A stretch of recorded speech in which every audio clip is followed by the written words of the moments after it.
ബ്രസീലിലെ ഒരു ചെറുപട്ടണത്തിൻ്റെ തെരുവുകളിൽ കടലാസും ചണനൂലും കൊണ്ടുണ്ടാക്കിയ പന്ത് തട്ടിക്കളിച്ച് നടന്ന ബാലൻ. 16-ാം വയസ്സിൽ അവൻ പ്രൊഫഷണൽ കളിക്കാരനായി. പിന്നെ ലോകം കണ്ട ഏറ്റവും മികച്ച ഫുട്ബോളർമാരിൽ ഒരാളായി. കാൽപന്ത് കളിയിലെ ഇതിഹാസമായി. ദരിദ്ര ബാല്യത്തിൽ നിന്നും പ്രശസ്തിയുടെ കൊടുമുടിയിലേക്ക് പന്ത് തട്ടിക്കയറിയ ആ ഇതിഹാസത്തെ ലോകം സ്നേഹാദരങ്ങളോടെ വിളിച്ച പേരായിരുന്നു പെലെ.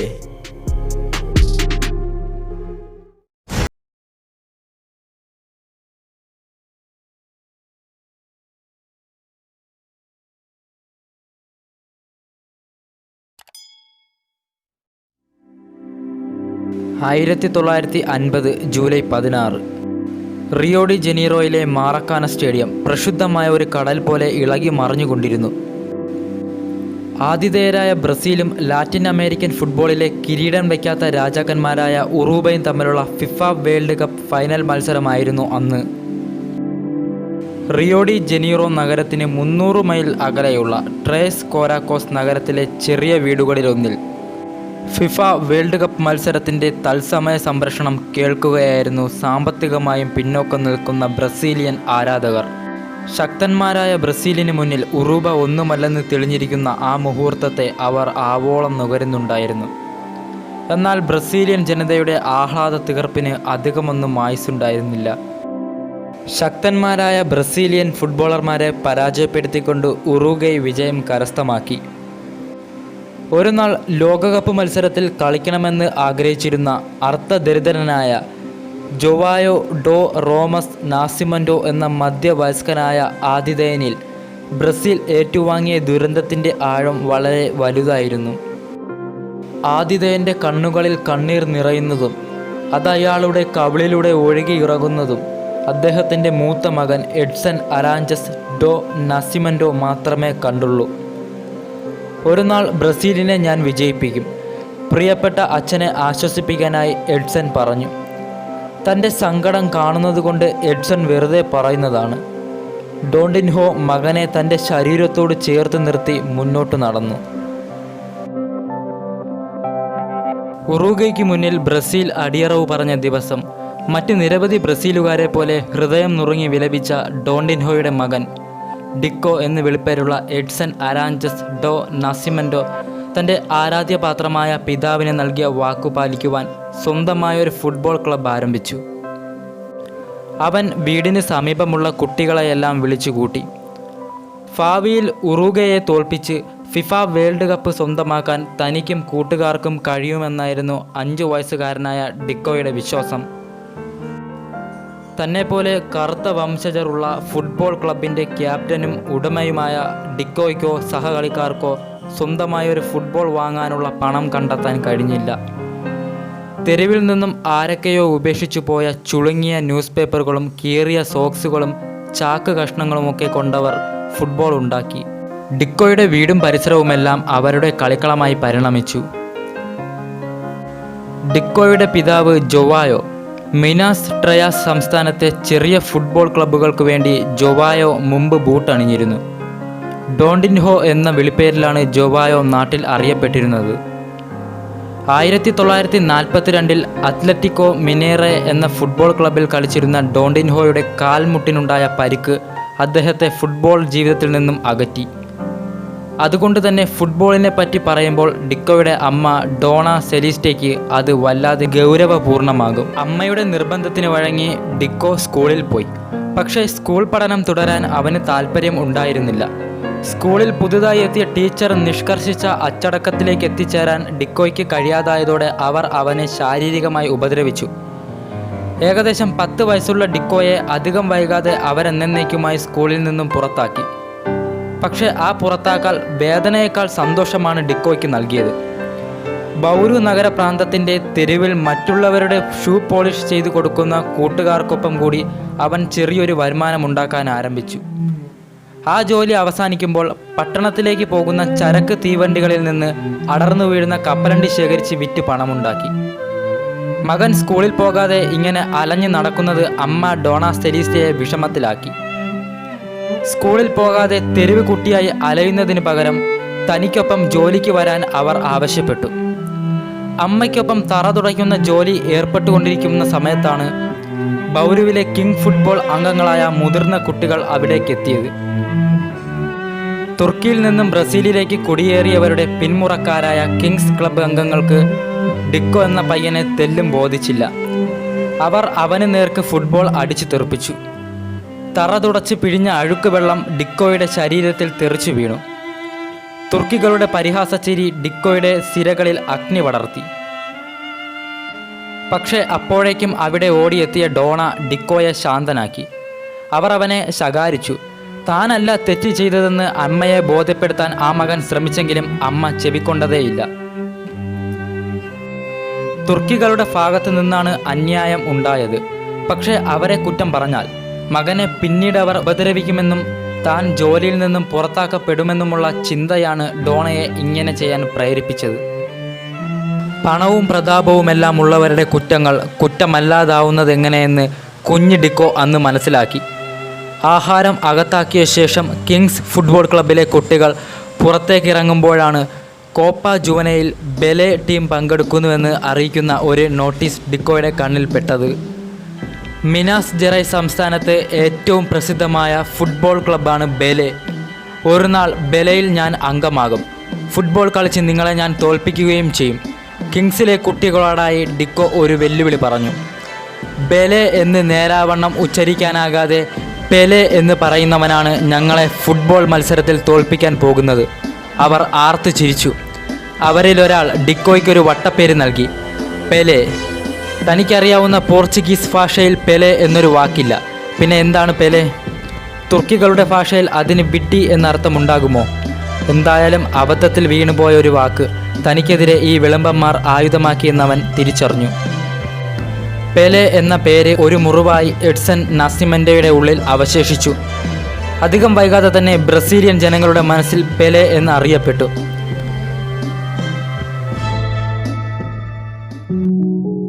ഇതിനിടയിൽ Nicolo Avalon junior victory cup football മത്സരത്തിനുള്ള ഷെഡ്യൂൾ പ്രഖ്യാപിക്കപ്പെട്ടു. ബ്രസീലിലെ കാൽപന്ത് കളിക്കാർക്ക് മാറ്റുരയ്ക്കാനുള്ള വേദിയായിരുന്നു അത്. പ്രൊഫഷണൽ ഫുട്ബോളിലേക്ക് എത്താനുള്ള ആദ്യ കടമ്പ. പെലെയെ സംബന്ധിച്ചിടത്തോളം അതിനിർണായകമായ കാൽപന്ത് കളി മത്സരത്തിനുള്ള അധികം വൈകാതെ നാമ്നിയായി.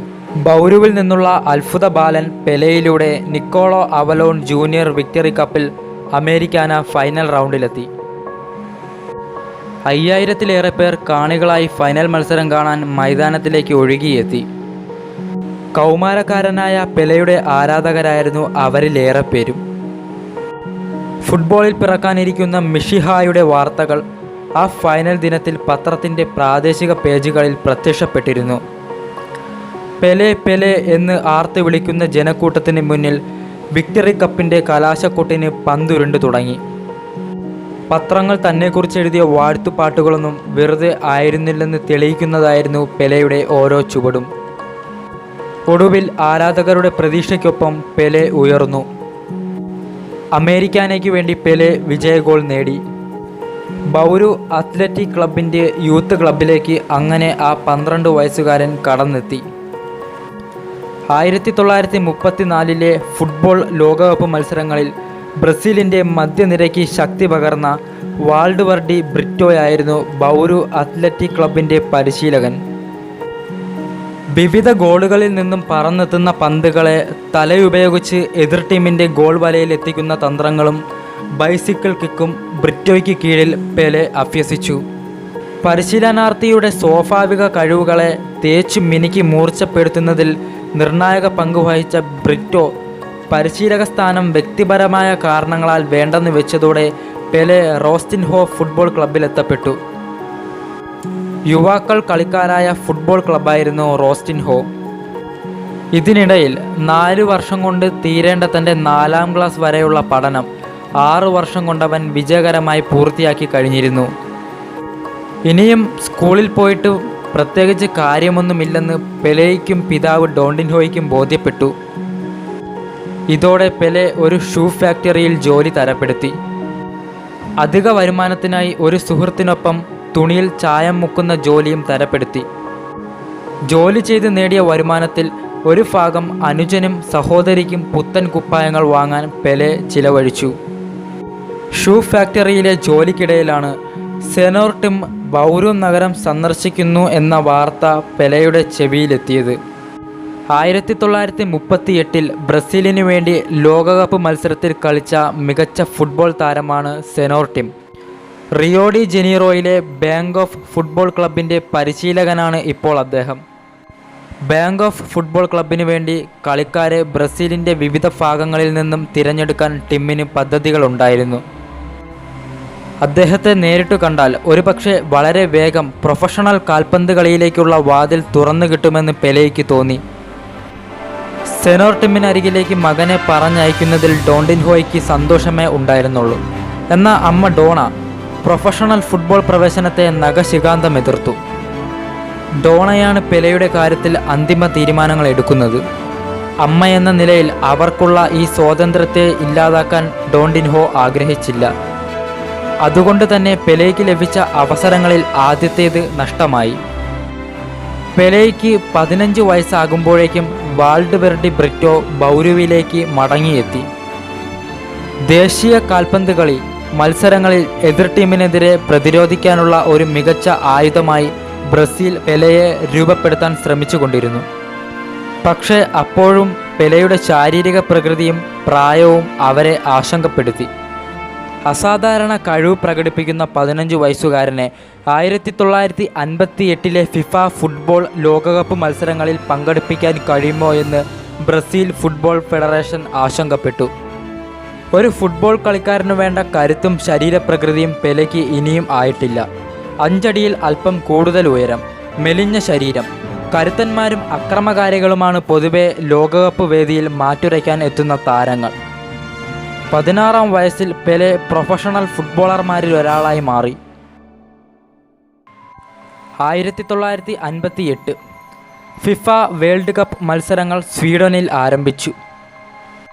ഓസ്ട്രേലിയയും ഇംഗ്ലണ്ടും സോവിയറ്റ് യൂണിയനും അടങ്ങിയ ഗ്രൂപ്പ് 4-ലാണ് ബ്രസീലിൻ്റെ സ്ഥാനം. ആദ്യ കളിയിൽ ബ്രസീൽ 3-1 ഓസ്ട്രേലിയയെ പരാജയപ്പെടുത്തിയിരുന്നു. 1950 സ്വന്തം രാജ്യത്ത് വെച്ച് സ്വന്തം കളിക്കളത്തിൽ ഗാലറി തിങ്ങി നിറഞ്ഞ ആരാധകർക്ക് മുന്നിൽ ദുർബലരായ ഉറൂബയ്ക്കെതിരെ വിജയം നേടാനാകാത്ത ബ്രസീലിയൻ ടീം പിന്നീടുള്ള 8 വർഷത്തിനിടയിൽ ഏറെ ദുർബലമാവുകയാണ് ചെയ്തതെന്ന് കടുത്ത ബ്രസീലിയൻ ആരാധകർക്ക് പോലും അറിയാമായിരുന്നു. 1958 ഫിഫ വേൾഡ് കപ്പ് മത്സരത്തിൽ മികച്ച പ്രകടനം കാട്ടിയ പെലെ ഫുട്ബോൾ മാന്ത്രികനായി മാറാൻ അധിക കാലതാമസമൊന്നുമില്ലായിരുന്നു. ഫുട്ബോൾ മാന്ത്രികനായുള്ള പെലെയുടെ പരിണാമം അത്യന്തം നാടകീയവും സംഘർഷഭരിതവുമായിരുന്നു. കാൽപന്ത് കളിയിൽ അസാധ്യമെന്ന് കരുതപ്പെട്ടിരുന്നതെല്ലാം സാമ്പ നൃത്തത്തിൻ്റെ താളവും വേഗവും കൊണ്ട് അപ്രസക്തമാക്കി അദ്ദേഹം. 1962 ഫിഫ ലോകകപ്പ് മത്സരം മനോഹരമായ മുന്നേറ്റങ്ങളിലൂടെ പെലെയ്ക്ക് ബ്രസീലിനു വേണ്ടി 2ാമതും വേൾഡ് കപ്പ് നേടാൻ കഴിഞ്ഞു. 1970 ഫിഫ ലോകകപ്പ് ടൂർണമെൻറ്റിൻ്റെ ഫൈനൽ മത്സരം അതിൻ്റെ അവസാന മിനിറ്റുകളിലേക്ക് പുരോഗമിച്ചു കൊണ്ടിരുന്നു. കളിയുടെ 19ാം മിനിറ്റിൽ പെലെയിലൂടെയാണ് ബ്രസീൽ ആദ്യ ഗോൾ നേടിയത്. തൻ്റെ പിതാവിന് കൊടുത്ത വാക്ക് പാലിക്കാൻ പെലെയ്ക്ക് സാധിച്ചു. ബ്രസീലിനു വേണ്ടി 3 തവണ ലോകകപ്പ് നേടാൻ അദ്ദേഹത്തിന് കഴിഞ്ഞു. 1958, 1962, 1970 അങ്ങനെ കളിച്ച ഒരേയൊരു കളിക്കാരനാണ് പെലെ. അന്താരാഷ്ട്ര കരിയറിൽ 3 ഫിഫ ലോകകപ്പ് നേടി അദ്ദേഹം. ഇതിനിടയിൽ അദ്ദേഹത്തിൻ്റെ സാമ്പത്തിക ജീവിതവും ഏറെ സ്വാധീനം പുലർത്തുന്നവയായിരുന്നു. പെലെ 3 തവണ വിവാഹം കഴിച്ചു. ചടുല വേഗവും മികച്ച പന്തടക്കവും കൊണ്ട് കളിക്കളത്തിൽ കവിത രചിച്ച ഈ ഇതിഹാസം ബ്രസീലിൻ്റെ കുപ്പായമിട്ട് മൈതാനത്തിറങ്ങുമ്പോൾ ഗാലറികൾ പൊട്ടിത്തെറിച്ചു. കാൽപന്ത് കളിയുടെ സൗന്ദര്യമെന്തെന്ന് ലോകത്തിന് കാണിച്ചു കൊടുത്ത പെലെയെ ആരാധകർ കറുത്ത മുത്തെന്ന് വിളിച്ചു. പെലെ ആകെ 1283 ഗോളുകൾ 1363 കളിയിലായി നേടിയിട്ടുണ്ട്. 78 അന്താരാഷ്ട്ര ഗോളുകളും ഇതിനകം പെലെ നേടിക്കഴിഞ്ഞു.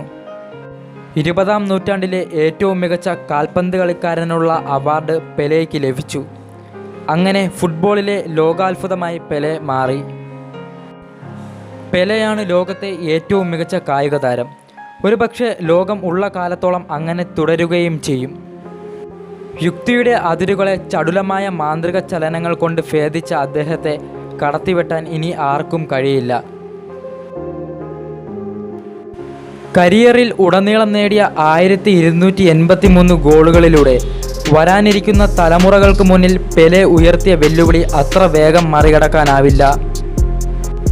ഫുട്ബോൾ എന്ന മനോഹരമായ കായിക കലയിൽ പെലെയുടെ ചുവടുകൾ സൃഷ്ടിച്ച മായിക തിളക്കം പതിറ്റാണ്ടുകളും തലമുറകളും മാറിയിട്ടും ഇപ്പോഴും തുടരുന്നു. Cristiano Ronaldo, Lionel Messi, Neymar, Diego Maradona തുടങ്ങി ഇതിഹാസ താരങ്ങൾക്കാർക്കും കാൽപന്ത് കളിയിൽ പെലെ ഇട്ടിരിക്കുന്ന സിംഹാസനത്തിലേക്ക് എത്താനായില്ല.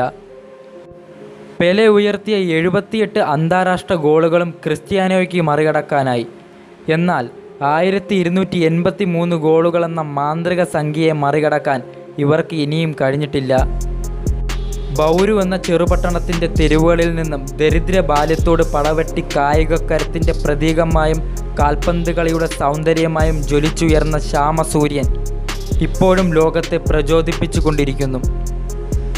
ചടുലമായ ചുവടുകളിൽ ഒളിപ്പിച്ചു വെച്ച വിജയതൃഷ്ണയും കണ്ണുകളിൽ നിഴലിക്കുന്ന കാരുണ്യവും ലോകം ഇപ്പോഴും ഹൃദയം കൊണ്ട് അനുഭവിക്കുന്നു.